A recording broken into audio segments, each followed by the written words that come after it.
La carretera mexicana nunca duerme, pero en la noche de Halloween algo cambia. El aire se vuelve más denso, el silencio más profundo, y las sombras parecen extenderse más allá de lo natural. Los camioneros lo saben. Hombres curtidos por miles de kilómetros de asfalto, acostumbrados a la soledad de las rutas nocturnas, a la monotonía del motor y al resplandor hipnótico de las líneas blancas. Pero esa noche, la del 31 de octubre, las reglas cambian.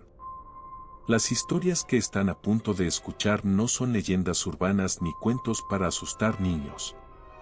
Son confesiones murmuradas en comedores de carretera, testimonios compartidos entre hombres que prefieren no hablar demasiado de lo que vieron, porque saben que nadie les creería. O peor aún, porque temen que alguien sí les crea. Esta noche, 5 camioneros recorren diferentes carreteras de México bajo la misma luna fría. Cada uno transporta su carga, cada uno confía en llegar a su destino antes del amanecer. Ninguno sospecha que el verdadero pasajero de la noche no viene marcado en ninguna guía de ruta, ni aparece en ningún manifiesto de carga. Prepárate para conocer lo que sucede cuando el velo entre los vivos y los muertos se vuelve tan fino como la niebla que cubre el asfalto. Estas son las historias que los traileros cuentan en voz baja, cuando el café ya no alcanza para mantener los ojos abiertos, y el miedo es lo único que los mantiene despiertos. Antes de empezar con estas historias de terror, por favor, dale a me gusta y cuéntame en los comentarios, ¿dónde las escuchas esta noche? Bien, comencemos la historia. La carretera federal que conecta Guanajuato con Querétaro es una serpiente oscura que se retuerce entre cerros y campos de cultivo. Ramiro Solís conocía cada curva, cada bache, cada gasolinera y cada puesto de tacos a lo largo de esos 200 kilómetros.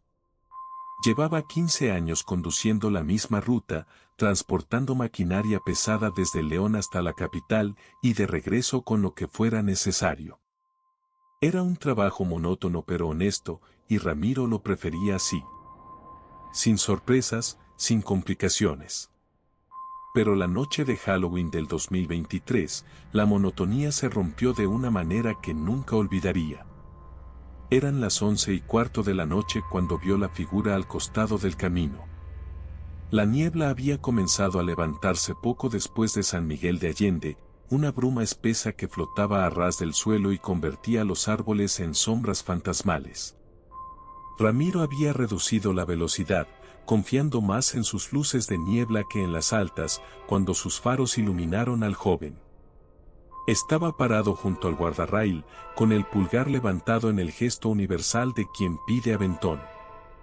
Vestía un overol manchado de pintura naranja y negra, y llevaba una máscara de calavera pintada sobre el rostro. Un disfraz de Halloween, pensó Ramiro.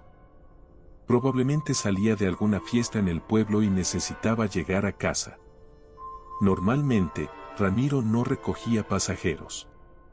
Era una regla no escrita entre camioneros: tu cabina es tu territorio, y meter extraños solo trae problemas. Pero había algo en la postura del muchacho, una quietud que no parecía natural. No se movía ni un centímetro, no gesticulaba con desesperación como hacen los autoestopistas cuando ven pasar un camión.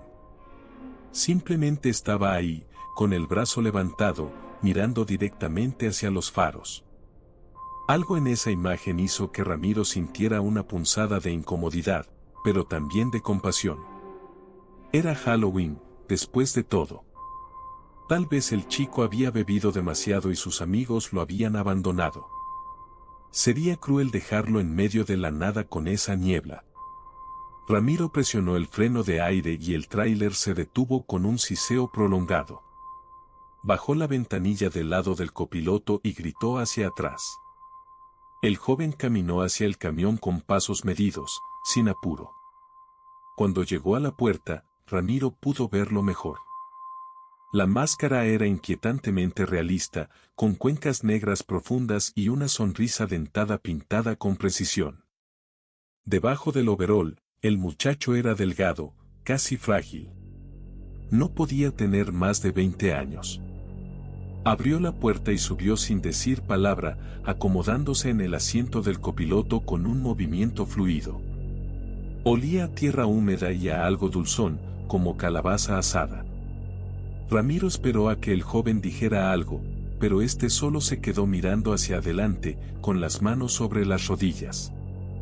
Después de unos segundos de silencio incómodo, Ramiro carraspeó y preguntó hacia dónde se dirigía. El muchacho giró la cabeza lentamente, y aunque la máscara ocultaba sus ojos, Ramiro sintió que lo estaba observando con una intensidad perturbadora. Finalmente, habló. Su voz era suave, casi un susurro, pero perfectamente audible sobre el ronroneo del motor. Dijo que iba hacia Querétaro, que había estado en una fiesta y perdió el transporte. Ramiro asintió, aliviado de escuchar una explicación tan mundana. Le dijo que no había problema, que lo llevaría hasta la entrada de la ciudad. El joven agradeció con un movimiento de cabeza y volvió a mirar hacia adelante. Durante los primeros 20 minutos, el viaje transcurrió en silencio. Ramiro intentó hacer conversación un par de veces, preguntando sobre la fiesta, sobre el disfraz, sobre cualquier cosa que rompiera esa quietud opresiva. Pero el muchacho respondía con monosílabos o simplemente asentía. La niebla se había vuelto más densa, reduciendo la visibilidad a apenas 30 metros. Las luces del camión cortaban la bruma como cuchillos, revelando tramos de carretera vacía que se perdían en la oscuridad. No había otros vehículos, ni luces de casas a lo lejos. Solo el asfalto, la niebla y el zumbido hipnótico del motor diésel. Fue entonces cuando Ramiro notó algo extraño. El joven no respiraba. O al menos, no de manera visible. Su pecho no subía ni bajaba, su cuerpo permanecía completamente inmóvil excepto por el leve balanceo causado por el movimiento del camión. Ramiro se dijo a sí mismo que era por el overol grueso, que tal vez la tela ocultaba el movimiento. Pero una parte de él, una parte primitiva y antigua, comenzó a sentir que algo no estaba bien. Miró de reojo al muchacho y notó otro detalle inquietante: sus manos. Eran pálidas, demasiado pálidas, con dedos largos y delgados que parecían más huesos cubiertos de piel que extremidades humanas. Y había algo en la posición de su cabeza, en la manera en que la mantenía inclinada hacia adelante, que le recordó a Ramiro los espantapájaros que veía en los campos durante el día.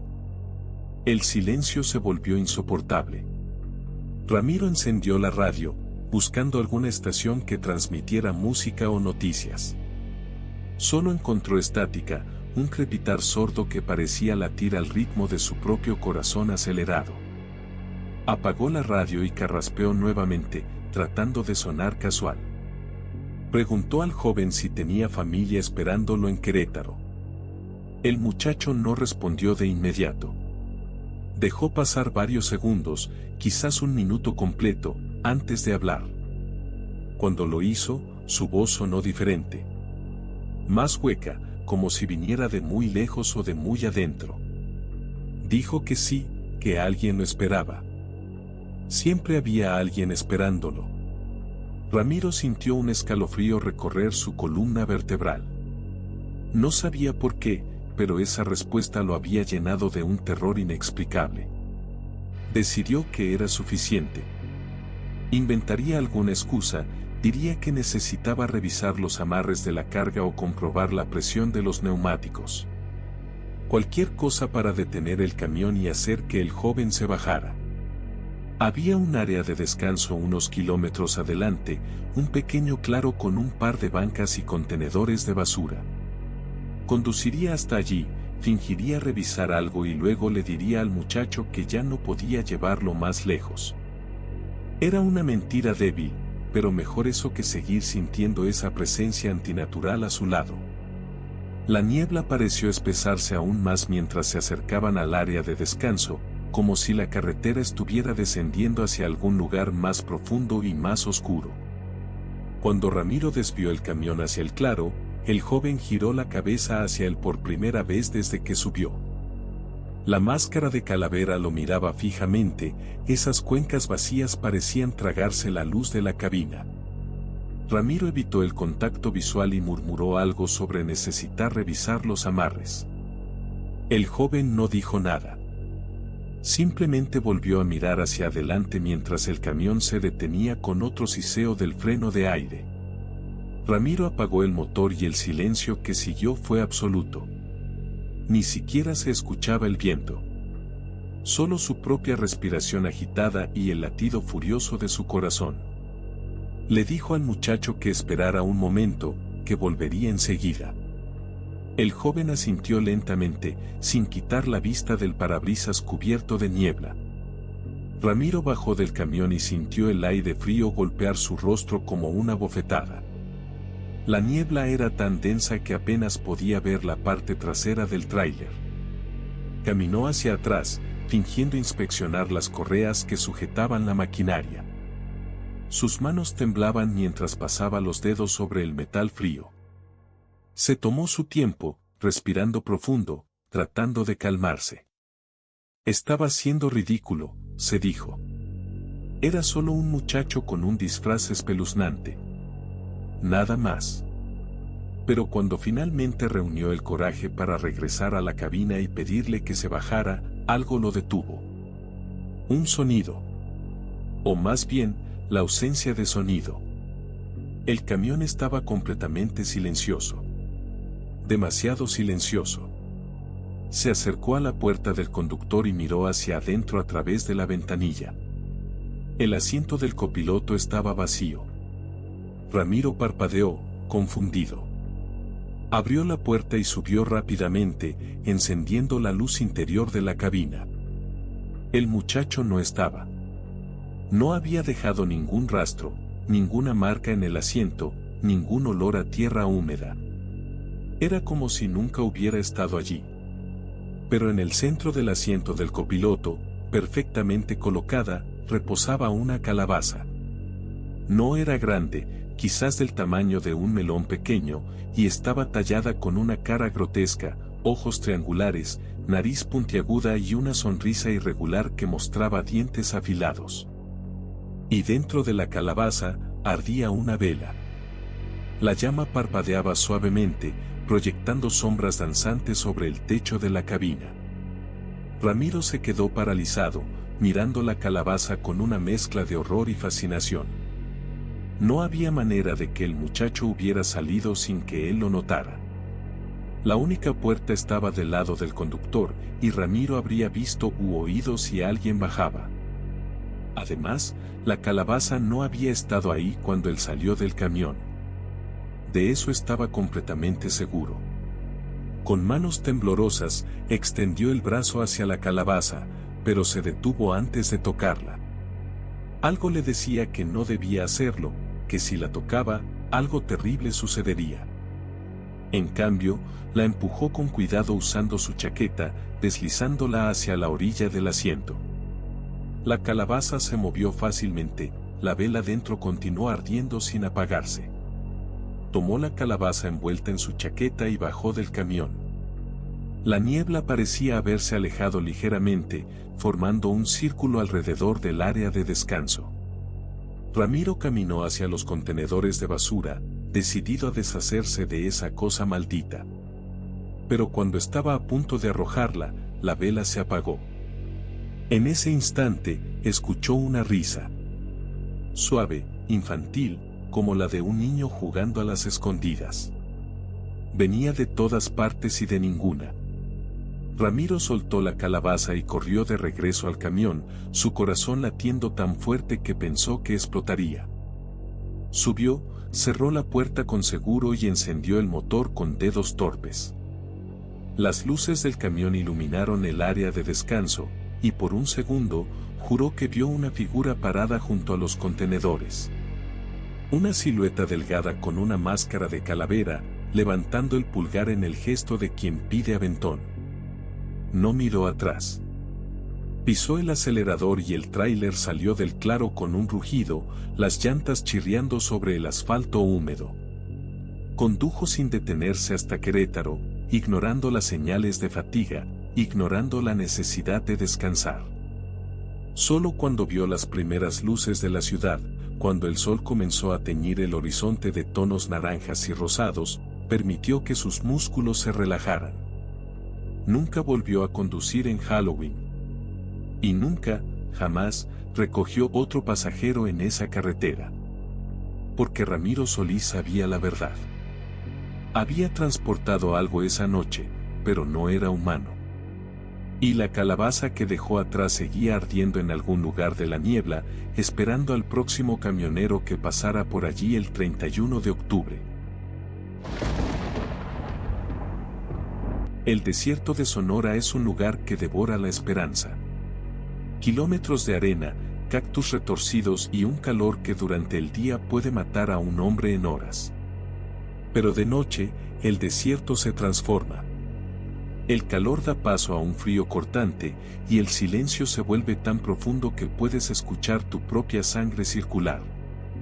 Ernesto Vargas conocía el desierto como conocía las líneas de su propia mano.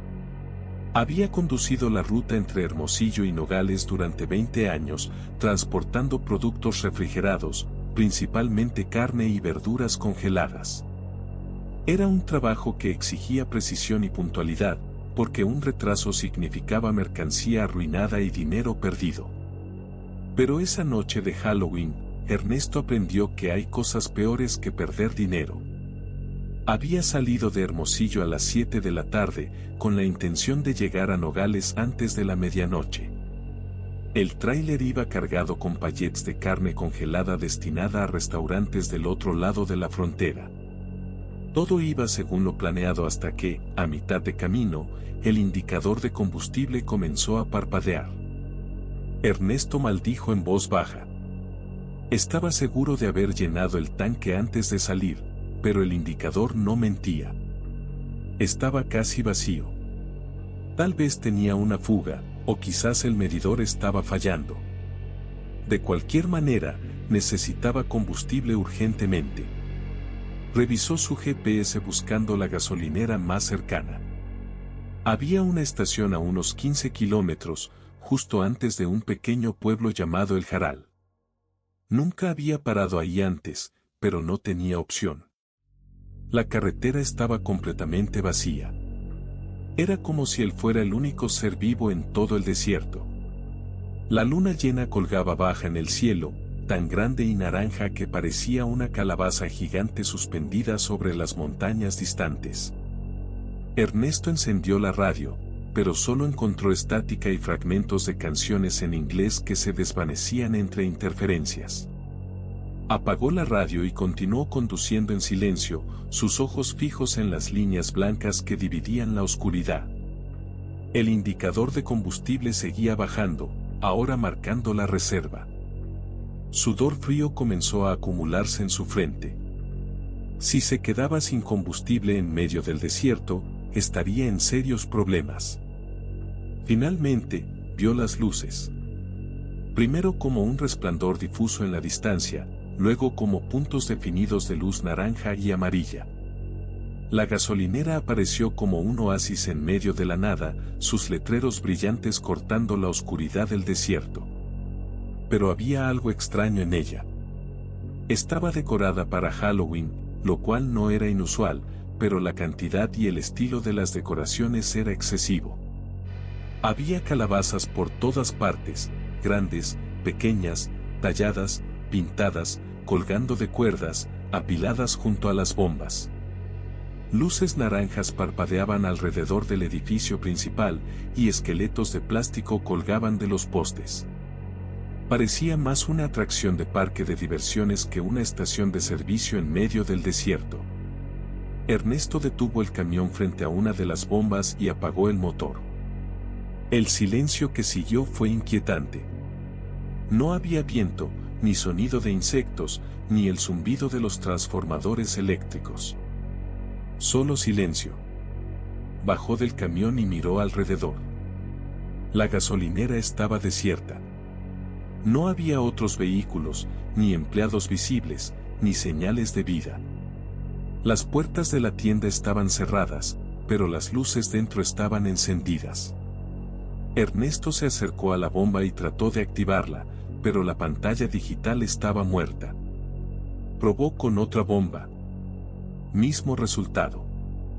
Maldijo nuevamente y caminó hacia la tienda, esperando encontrar a alguien que pudiera ayudarlo. Las puertas automáticas se abrieron con un siseo cuando se acercó y un aire frío lo golpeó. Dentro, la tienda estaba impecablemente iluminada, con estantes llenos de productos y un mostrador de pago al fondo. Pero no había nadie.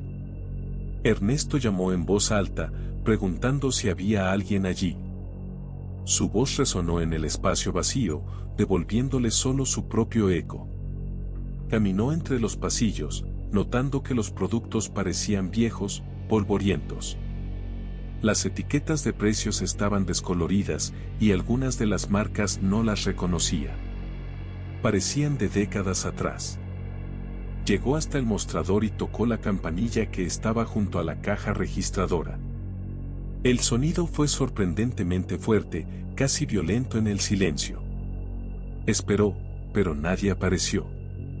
Decidió que tal vez el empleado estaba en el baño o en algún almacén trasero. Volvió a salir de la tienda, las puertas automáticas cerrándose detrás de él con otro siseo. Fue entonces cuando notó algo que no había visto antes. Había maniquíes entre las calabazas.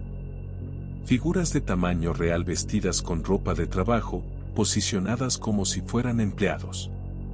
Uno estaba junto a las bombas, otro cerca de la máquina de aire para inflar llantas y un tercero parado junto a la entrada de los baños.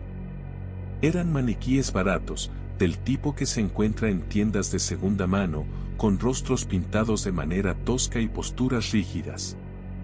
Pero había algo en ellos que hacía que Ernesto se sintiera incómodo. La manera en que parecían mirarlo, aunque sus ojos de plástico estaban fijos en puntos aleatorios del espacio. Se acercó al maniquí junto a las bombas, con la intención de examinarlo más de cerca. Era de un hombre de mediana edad, vestido con un uniforme azul descolorido. Su rostro tenía una expresión neutral, pero había algo en la pintura alrededor de los ojos que le daba una apariencia de tristeza profunda. Ernesto extendió la mano para tocar el hombro del maniquí, pero se detuvo. Le pareció que el maniquí había cambiado de posición. No mucho, solo un par de centímetros, pero estaba seguro de que antes tenía el brazo levantado y ahora lo tenía a un costado. Se dijo a sí mismo que estaba siendo paranoico, que el cansancio y la urgencia por conseguir combustible lo estaban haciendo ver cosas. Regresó a su camión y buscó su celular para llamar por ayuda. No había señal. Por supuesto que no. Estaba en medio del maldito desierto. Guardó el teléfono y decidió que esperaría unos minutos más. Si nadie aparecía, tendría que intentar llegar a la siguiente gasolinera con el combustible que le quedaba en reserva. Se apoyó contra el costado del tráiler, encendió un cigarrillo y miró hacia el cielo. La luna seguía ahí, enorme y naranja, proyectando sombras extrañas sobre el desierto. Fue mientras fumaba que notó movimiento con el rabillo del ojo. El maniquí junto a las bombas. Su cabeza había girado. Ahora lo miraba directamente. Ernesto soltó el cigarrillo y se enderezó. Su corazón comenzó a latir más rápido. Se acercó al maniquí lentamente, sus ojos fijos en ese rostro de plástico. No se había movido, le dijo a sí mismo. Era solo su imaginación. Pero cuando llegó frente al maniquí, pudo ver que su expresión había cambiado. La tristeza había sido reemplazada por algo más oscuro. Algo que parecía rabia o hambre. Ernesto retrocedió un paso, luego otro. Miró hacia los otros maniquíes. El que estaba junto a la máquina de aire también había girado la cabeza. Y el de los baños ahora tenía los brazos extendidos hacia adelante, como si estuviera alcanzando algo. O a alguien. El pánico se apoderó de él. Corrió de regreso al camión, sus botas golpeando ruidosamente contra el pavimento. Subió de un salto, cerró la puerta y giró la llave. El motor tosió, vaciló, pero finalmente arrancó. Ernesto no esperó. Pisó el acelerador y el tráiler salió disparado de la gasolinera, las llantas chirriando. Miró por el espejo lateral y vio algo que lo heló hasta los huesos. Los maniquíes se estaban moviendo. No caminaban, pero se deslizaban, flotaban sobre el pavimento, siguiendo al camión con esa rigidez antinatural. Y detrás de ellos, las calabazas comenzaron a encenderse una por una, sus caras talladas brillando con una luz interna que no provenía de velas. Era una luz verde, enfermiza, que pulsaba como un corazón. Condujo durante 10 minutos sin mirar atrás, sin respirar casi, su pie presionando el acelerador hasta el fondo. El indicador de combustible marcaba vacío, pero el camión seguía avanzando. No tenía sentido, pero no le importaba. Solo quería alejarse de ese lugar maldito. Finalmente, cuando sintió que sus pulmones iban a explotar, se atrevió a mirar nuevamente por el espejo. No había nada. Solo la carretera vacía iluminada por la luna. La gasolinera había desaparecido. Redujo la velocidad gradualmente, su respiración aún agitada, y continuó hasta encontrar otra estación, esta una real, con empleados reales y clientes reales comprando botanas y refrescos. Llenó el tanque allí, sus manos aún temblando. Le preguntó al empleado sobre la gasolinera decorada para Halloween que había pasado unos kilómetros atrás. El joven lo miró confundido y le dijo que no había ninguna estación de servicio en esa área. La siguiente después de donde estaban era a más de 50 kilómetros. Ernesto insistió, describió las calabazas, las luces, los maniquíes. El empleado se encogió de hombros y sugirió que tal vez había visto un espejismo, que el desierto juega trucos en la mente de la gente, especialmente de noche. Ernesto no discutió. Pagó el combustible, volvió a su camión y continuó hacia Nogales. Llegó justo antes del amanecer, entregó su carga y condujo directo a casa. No habló con nadie sobre lo que había visto. No quería que pensaran que estaba loco. Pero cada Halloween desde entonces, Ernesto evita esa ruta. Y cuando otros camioneros mencionan haber visto una gasolinera extraña en el desierto de Sonora, decorada con calabazas y maniquíes que parecen seguirte con la mirada, Ernesto simplemente asiente y cambia de tema. Porque sabe que la gasolinera del 31 sigue ahí, esperando en algún pliegue de la realidad, lista para atrapar al próximo conductor que tenga la mala suerte de necesitar combustible en la noche equivocada. La radio CB es la compañera constante del camionero. Esa caja metálica que cuelga del tablero, con su estática familiar y sus voces anónimas, es más que una herramienta de trabajo. Es un salvavidas en las noches largas, una conexión con otros viajeros que comparten la soledad de la carretera. Manuel Torres había escuchado de todo a través de su CB durante sus 25 años al volante, chistes vulgares, advertencias sobre retenes policiales, confesiones de borrachos, discusiones sobre fútbol, incluso poesía improvisada. Pero nunca, en todos esos años, había escuchado algo como lo que oyó la madrugada del 31 de octubre. Algo que le hizo desear nunca haber comprado esa maldita radio. Manuel conducía desde Veracruz hacia Ciudad de México, transportando contenedores de productos electrónicos. Era un viaje que había hecho cientos de veces, una ruta que conocía de memoria incluso con los ojos cerrados. Había salido tarde de Veracruz debido a problemas con el papeleo de la carga, y ahora estaba tratando de recuperar tiempo perdido. Eran las 2 de la madrugada cuando atravesaba las montañas entre Orizaba y Puebla, esa sección sinuosa de la carretera donde la niebla se acumula en las curvas y los camiones deben bajar con cuidado. El CB estaba encendido, sintonizado en el canal 19, el canal que todos los camioneros usan para comunicarse. Había estado tranquilo durante la última hora, solo estática ocasional y algún conductor solitario tarareando una canción. Entonces escuchó la risa. Era suave al principio, apenas distinguible de la estática de fondo. Una risa infantil, aguda y juguetona, como la de una niña jugando en un parque. Manuel ajustó el volumen, pensando que tal vez alguien había dejado el micrófono abierto accidentalmente y se escuchaba una televisión o radio al fondo. Pero la risa se hizo más clara, más definida. No venía de una televisión. Era una transmisión directa. Alguien estaba riéndose a través de la frecuencia del CB. Manuel presionó el botón del micrófono y preguntó quién estaba ahí, si todo estaba bien. La risa se detuvo abruptamente, reemplazada por silencio. Luego, una voz pequeña, la voz de una niña, habló. Dijo: «Hola, papi». Manuel sintió como si alguien le hubiera arrojado agua helada. Esa voz. Conocía esa voz. Era imposible, completamente imposible, pero la conocía. Era la voz de Sofía, su hija. Sofía, que había muerto hacía exactamente un año, en un accidente de tráfico el Halloween anterior. Ella y su madre habían ido a una fiesta infantil en el pueblo vecino. Un conductor ebrio se pasó un alto y los embistió de frente. Su esposa sobrevivió con fracturas múltiples. Sofía no tuvo tanta suerte. Tenía solo 7 años. El funeral había sido el día después de Halloween, bajo una lluvia fría que pareció durar eternamente. Manuel no había vuelto a ser el mismo desde entonces.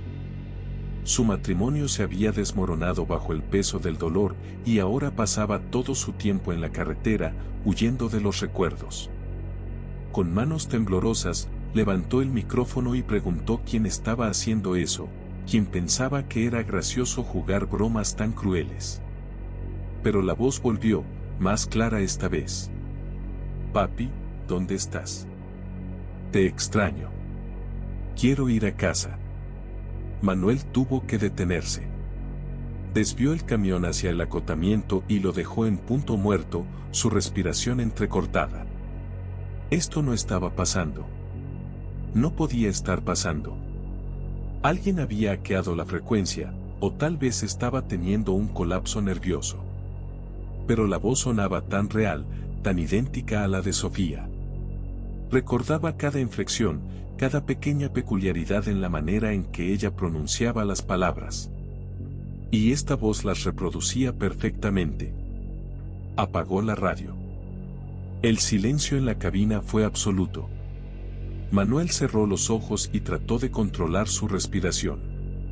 1, 2, 3, 4. Inhala. 5, 6, 7, 8. Exhala. Técnicas que su terapeuta le había enseñado para manejar los ataques de pánico. Pero no funcionaban. Su corazón latía descontroladamente y sus manos temblaban tanto que no podía mantenerlas quietas. Después de unos minutos, logró calmarse lo suficiente para encender nuevamente el motor. Dejaría la radio apagada por el resto del viaje. No necesitaba escuchar más de esa locura. Puso el camión en marcha y comenzó a acelerar, sus ojos fijos en la carretera adelante. Pero la voz regresó. Sin la radio. La escuchó clara como el día, viniendo del asiento vacío del copiloto. «Papi, mírame. Estoy aquí». Manuel gritó y frenó bruscamente. El tráiler se deslizó peligrosamente, las llantas chirriando sobre el asfalto mojado. Logró controlarlo justo antes de que se volcara, deteniéndose en medio de la carretera. Encendió todas las luces de la cabina y miró a su alrededor. Estaba solo. Completamente solo. Pero había escuchado la voz. No había duda. Salió del camión, casi cayendo en su prisa, y caminó alrededor del tráiler. No había nadie. Solo la niebla y el silencio de la montaña. Volvió a subir, esta vez con más cuidado, y revisó debajo de los asientos, detrás del respaldo, en todos los compartimentos. Nada. Entonces se le ocurrió algo. El CB. Aunque lo había apagado, tal vez todavía estaba transmitiendo alguna señal. Desconectó el cable de alimentación completamente, arrancándolo del tablero. La radio se apagó del todo, su pantalla digital oscureciéndose. Manuel se recostó contra el asiento, agotado. Esto terminaría. Tenía que terminar. Esperó un minuto completo en silencio, solo el sonido de su propia respiración llenando el espacio. Y entonces escuchó cantar. Una canción de cuna que solía cantarle a Sofía antes de dormir. La voz venía de todas partes y de ninguna parte. La cabina, el motor, las paredes mismas del camión parecían vibrar con esa melodía fantasmal. Manuel no podía soportarlo más. Bajó del camión y comenzó a caminar. No sabía hacia dónde iba, solo sabía que necesitaba alejarse. La niebla se arremolinaba a su alrededor, espesa y fría. Caminó durante lo que parecieron horas, aunque probablemente fueron solo minutos. Fue entonces cuando escuchó otras voces. Primero una, luego dos, luego un coro completo. Voces masculinas, adultas, todas hablando al mismo tiempo. Eran otros camioneros. Manuel se detuvo y escuchó. Estaban asustados. Todos ellos. Reportaban escuchar voces de seres queridos fallecidos a través de sus radios CB. Un conductor de Monterrey lloraba mientras decía que su padre, muerto hacía 10 años, le estaba hablando. Otro desde Guadalajara juraba que su hermano menor, que se ahogó cuando eran niños, le rogaba que lo ayudara. Era como si toda la frecuencia del CB se hubiera convertido en un canal hacia el más allá. Y todos los muertos estaban tratando de comunicarse esa noche. Manuel se dio cuenta de algo. No estaba solo. Esto no era solo él. Era Halloween. La noche en que el velo entre los vivos y los muertos se vuelve más delgado. Y de alguna manera, las radios CB se habían convertido en puentes. Las voces continuaron durante horas. Algunos conductores se detuvieron en gasolineras y se negaron a seguir. Otros simplemente destrozaron sus radios. Manuel eventualmente regresó a su camión. La voz de Sofía seguía ahí, suave y persistente. Papi, ¿por qué no contestas? ¿Todavía me quieres? Le llevó todas sus fuerzas responder. Con lágrimas corriendo por sus mejillas, levantó el micrófono desconectado y habló hacia él como si todavía funcionara. Le dijo a Sofía que sí, que la amaba más que a nada en el mundo. Que lamentaba no haber estado ahí para protegerla. Que daría cualquier cosa por tener un minuto más con ella. La voz se quedó en silencio por un momento. Luego, tan suave que apenas podía escucharla, Sofía dijo, «Lo sé, papi. Descansa. Yo estoy bien». Y la voz se desvaneció. Las otras voces en las radios de los camioneros también se apagaron al mismo tiempo, como si un interruptor invisible se hubiera accionado. El amanecer comenzó a romper sobre las montañas, pintando el cielo de tonos púrpura y oro. Manuel condujo el resto del camino a Ciudad de México en silencio. Nunca volvió a conectar su radio CB.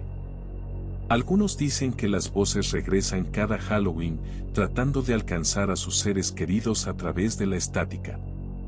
Los camioneros que han experimentado esto rara vez hablan de ello, pero todos saben. Y en la noche del 31 de octubre, muchos simplemente apagan sus radios y conducen en silencio, prefiriendo la soledad a escuchar las voces de aquellos que no deberían poder hablar. Hay puentes que conectan ciudades y hay puentes que conectan mundos. El puente negro, como lo llaman los lugareños, es del segundo tipo. Cruza un barranco profundo entre Durango y Torreón, suspendido sobre un río que se secó hace décadas.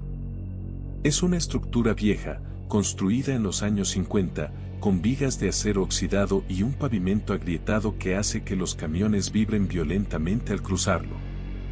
Durante el día, es simplemente un puente deteriorado que necesita mantenimiento. Pero de noche, especialmente en Halloween, se convierte en algo más. Diego Méndez lo descubrió de la manera más aterradora posible. Diego era un conductor joven, apenas 30 años, con solo 5 años de experiencia en el transporte de larga distancia. Conducía para una empresa de logística mediana, llevando cargas variadas por todo el norte del país.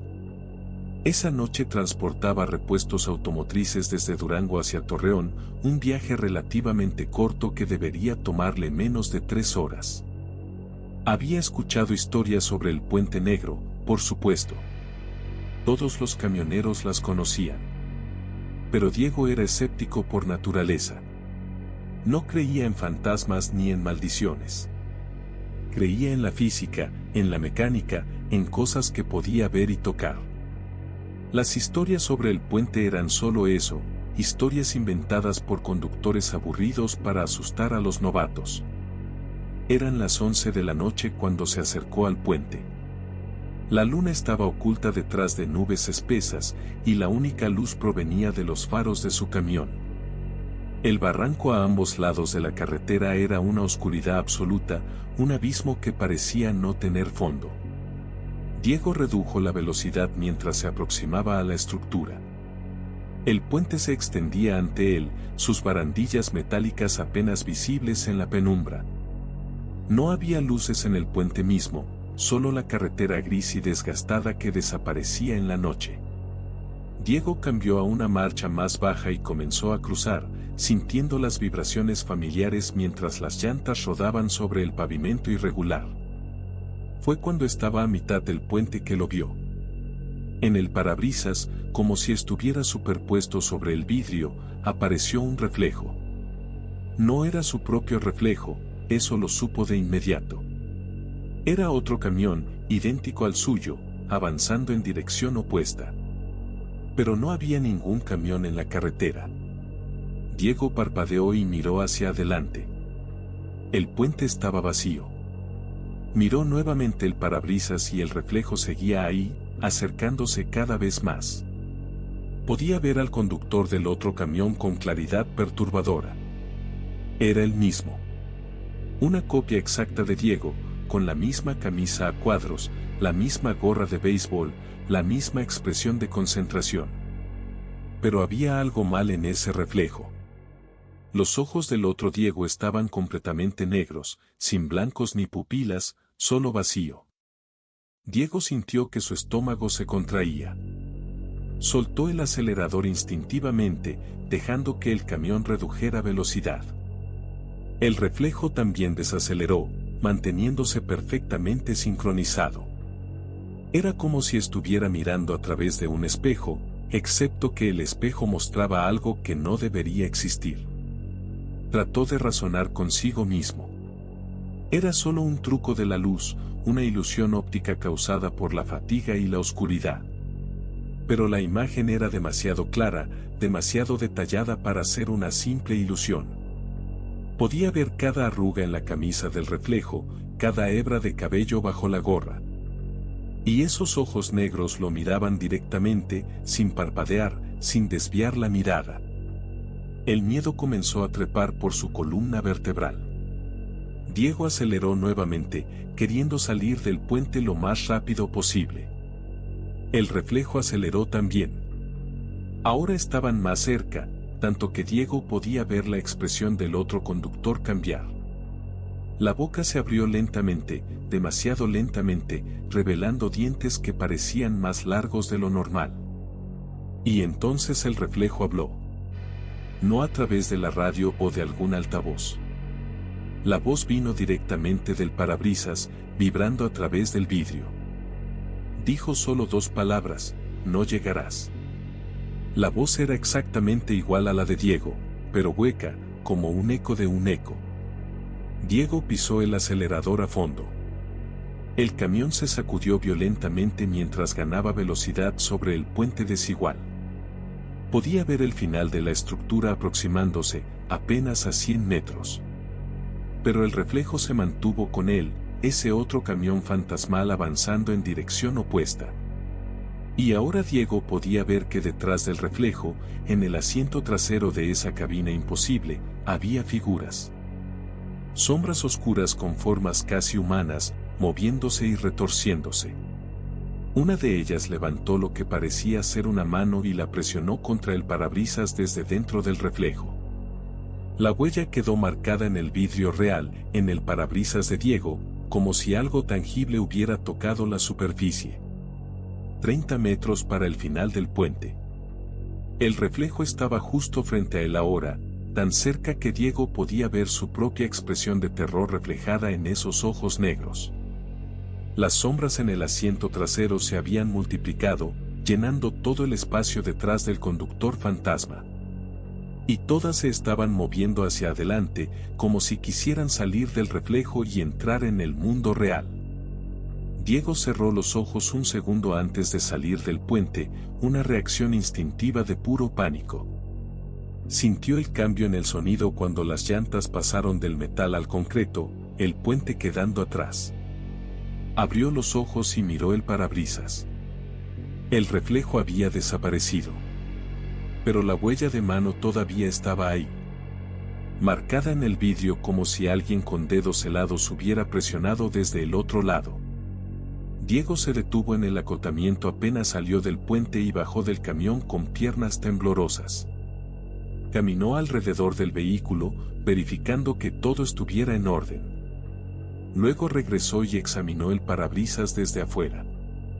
La huella era visible desde ambos lados, como si el vidrio hubiera sido marcado internamente de alguna manera. Trató de limpiarla con su manga. No se movió.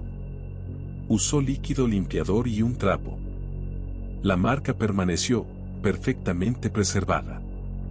Diego condujo el resto del camino a Torreón sin detenerse. Cuando llegó, fue directamente a un taller mecánico que operaba las 24 horas. Le pidió al mecánico que inspeccionara el parabrisas. El hombre mayor examinó la marca y frunció el ceño. Preguntó dónde había conseguido eso, si había pasado por algún accidente. Diego no sabía qué decir.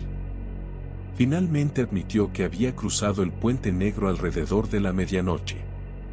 El mecánico asintió lentamente y dijo que conocía esa marca. La había visto antes. Otros conductores la habían tenido.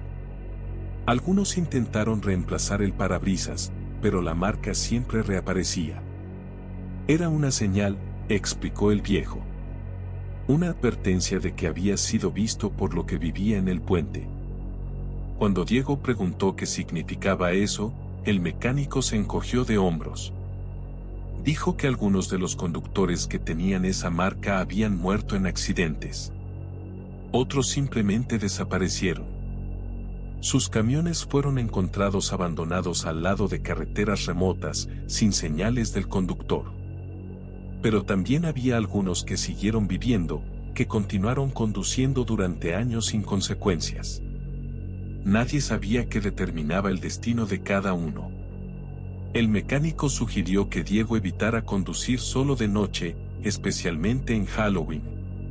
Y que nunca, bajo ninguna circunstancia, volviera a cruzar el puente negro después del anochecer. Diego siguió ese consejo. Cambió sus rutas para evitar ese puente, incluso si eso significaba horas adicionales de viaje. La huella en su parabrisas permaneció, un recordatorio constante de lo que había visto. Con el tiempo, se desvaneció ligeramente, pero nunca desapareció por completo. Y Diego nunca le contó a nadie la historia completa, porque sabía que nadie le creería. Excepto otros camioneros. Ellos entendían. Porque muchos de ellos habían cruzado el puente negro en Halloween y habían visto sus propios reflejos mirándolos desde el otro lado. Y algunos de esos camioneros nunca llegaron a su destino. Sus nombres se convirtieron en advertencias murmuradas en diners de carretera y estaciones de servicio. No cruces el puente en Halloween. No mires el reflejo. Porque si lo haces, el reflejo te mirará de vuelta. Y una vez que te ha visto, nunca te dejará ir completamente. Hay caminos que la gente prefiere olvidar. Rutas secundarias que fueron importantes décadas atrás pero que ahora están abandonadas, reemplazadas por autopistas modernas y eficientes. La Ruta 47, que serpentea entre Zacatecas y Aguascalientes, es uno de esos caminos olvidados. Es estrecha, llena de baches, y durante la mayor parte de su extensión no tiene iluminación. Pero lo que realmente hace que los conductores eviten la Ruta 47 no es su mal estado. Es el cementerio viejo. Un camposanto abandonado que se extiende a lo largo de varios kilómetros en el lado este de la carretera, con tumbas que datan de principios del siglo XIX. Y en Halloween, ese cementerio cobra vida de maneras que nadie debería presenciar. Roberto Acosta lo aprendió cuando decidió tomar un atajo. Roberto era un conductor experimentado, de esos que han visto de todo y no se impresionan fácilmente. 60 años, con 40 de ellos pasados detrás del volante. Había conducido durante tormentas de nieve, huracanes, terremotos. Había visto accidentes horribles, había esquivado animales salvajes en medio de la noche, había lidiado con carga peligrosa y vehículos defectuosos. Si algo podía salir mal en la carretera, Roberto lo había experimentado. Por eso no le preocupaba tomar la Ruta 47 esa noche de Halloween. Solo era una carretera vieja y mal mantenida. Había conducido por cosas peores. Transportaba material de construcción desde Zacatecas hacia un proyecto en Aguascalientes. Normalmente habría tomado la autopista principal, pero había reportes de un accidente masivo que tenía el tráfico detenido por horas. La Ruta 47 era más larga y más lenta, pero al menos estaría en movimiento. Roberto desvió su tráiler hacia la carretera secundaria justo después de la medianoche. La luna estaba alta y clara, proyectando una luz plateada sobre el paisaje desértico. A ambos lados de la carretera se extendían campos vacíos, interrumpidos ocasionalmente por árboles secos y rocas erosionadas. Era un paisaje desolado pero familiar para Roberto. El cementerio apareció después de unos 30 kilómetros.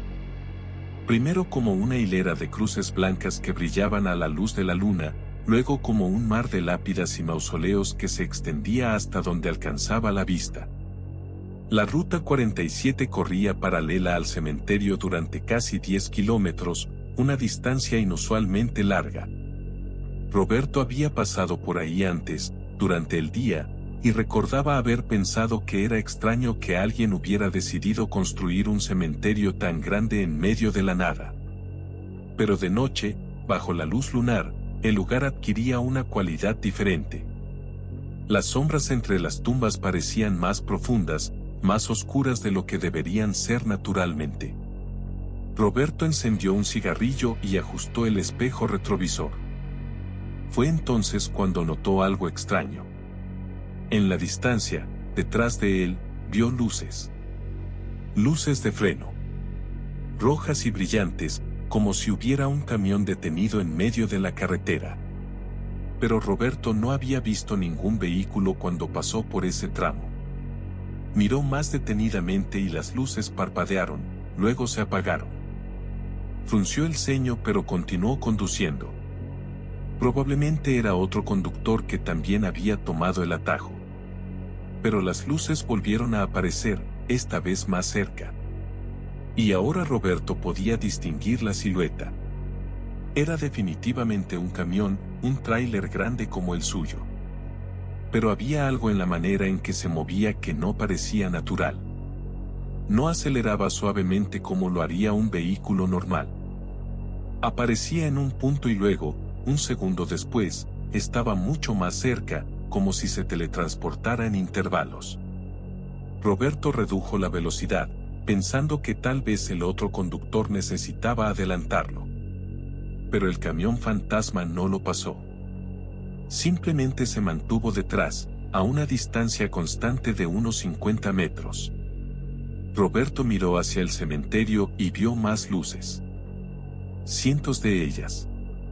Pequeños puntos de luz amarillenta que flotaban entre las tumbas, moviéndose lentamente como luciérnagas gigantes. Pero no eran luciérnagas. Roberto lo supo por la manera en que se movían, con propósito y dirección. Parecían seguir caminos invisibles entre las lápidas, congregándose en ciertos puntos antes de dispersarse nuevamente. Y mientras observaba, comenzó a ver figuras. Sombras humanas que caminaban entre las tumbas, algunas solas, otras en grupos. Todas se movían en la misma dirección, paralelas a la carretera, como si estuvieran siguiendo al camión. El miedo, algo que Roberto no había sentido en años, comenzó a filtrarse en su conciencia. Aceleró ligeramente, queriendo terminar de pasar el cementerio lo más rápido posible. Pero las figuras aceleraron también. Y ahora podía verlas con más claridad. Vestían ropa vieja, uniforme de trabajadores del transporte de décadas pasadas. Overoles descoloridos, camisas de franela, botas pesadas. Algunos llevaban gorras o sombreros que habían estado de moda en los años 50 o 60. Y todos miraban hacia la carretera, hacia Roberto, con expresiones que él no podía distinguir completamente pero que sentía eran de anhelo o desesperación. El camión detrás de él se acercó más. Roberto podía verlo claramente ahora en su espejo retrovisor. Era un modelo antiguo, de los años 70, con una cabina cuadrada y pintura descascarada. Y el conductor era visible en la ventana. Una figura oscura con las manos en el volante, la cabeza inclinada hacia adelante de una manera que sugería agotamiento extremo o muerte. Roberto tocó la bocina, un reflejo instintivo para advertir al otro conductor que estaba demasiado cerca. El sonido resonó en la noche vacía, pero el camión fantasma no reaccionó. Siguió acercándose hasta que estuvo a menos de 10 metros. Las figuras en el cementerio habían aumentado en número. Ahora eran docenas, tal vez cientos. Todas caminando junto a la carretera, manteniéndose al ritmo del camión de Roberto. Y comenzó a notar detalles que helaron su sangre. Muchas de las figuras no caminaban normalmente. Se arrastraban, cojeaban, o flotaban a unos centímetros del suelo. Algunas estaban claramente heridas, con manchas oscuras en su ropa que parecían sangre. Otras tenían partes de su cuerpo en ángulos imposibles, como si hubieran muerto en accidentes violentos. Y todas querían algo de él. Roberto podía sentirlo, una presión invisible que emanaba del cementerio, una necesidad desesperada que buscaba ser satisfecha. Entonces escuchó el sonido. Un golpeteo rítmico contra el costado de su tráiler. Como si alguien estuviera caminando junto al camión y golpeando el metal con los nudillos. Boom, boom, boom. Constante y persistente. Roberto miró por el espejo lateral y vio a una de las figuras. Había salido del cementerio y ahora corría junto al tráiler, su mano extendida golpeando el costado. Era un hombre joven, no podía tener más de 30 años, vestido con un uniforme de conductor que parecía de los años 80. Su rostro era pálido, casi gris, y sus ojos estaban fijos en Roberto con una intensidad aterradora. Los labios del hombre se movían, formando palabras que Roberto no podía escuchar sobre el rugido del motor. Más figuras salieron del cementerio y comenzaron a correr junto al camión. Primero 2, luego 5, luego más de las que Roberto podía contar. Todas golpeando el tráiler, todas tratando de alcanzarlo, de detenerlo. El sonido era ensordecedor, como si 1000 puños golpearan simultáneamente el metal. Roberto pisó el acelerador hasta el fondo, el motor rugiendo en protesta. El camión aceleró, pero las figuras se mantuvieron al ritmo. Eran imposiblemente rápidas, corriendo a velocidades que ningún humano vivo podría alcanzar. Y el camión fantasma detrás de él también aceleró, su parachoques delantero ahora a centímetros del suyo. Fue entonces cuando vio al niño, parado en medio de la carretera, directamente en su camino. Era pequeño, no más de 10 años, con un uniforme escolar viejo y descolorido. Tenía algo en las manos, algo que brillaba a la luz de los faros. Roberto pudo ver que era una linterna antigua, del tipo que los conductores usaban antes de que existieran las linternas LED. El niño levantó la linterna y la agitó de lado a lado, la señal universal para que un vehículo se detenga. Pero Roberto no podía detenerse. Si lo hacía, las figuras que corrían junto a su camión lo alcanzarían. Y algo en su instinto le decía que si eso sucedía, nunca volvería a salir de allí. Cerró los ojos un segundo antes del impacto. Pero no hubo impacto. Abrió los ojos y el niño había desaparecido. La carretera estaba vacía frente a él. Pero en su espejo retrovisor, podía ver al niño parado en medio del asfalto, todavía agitando su linterna, ahora rodeado por docenas de figuras que se habían detenido y lo miraban alejarse. El camión fantasma también se había detenido, su silueta congelada en el tiempo como una fotografía antigua. Y lentamente, todas las figuras comenzaron a regresar al cementerio, desvaneciendo en las sombras entre las tumbas. Roberto condujo sin detenerse durante los siguientes 100 kilómetros. Solo cuando vio las primeras luces de Aguascalientes en el horizonte se permitió reducir la velocidad. Sus manos estaban agarrotadas del volante, sus nudillos blancos. Cuando finalmente llegó a un área de servicio y pudo detenerse, bajó del camión con piernas temblorosas y caminó hacia la parte trasera del tráiler.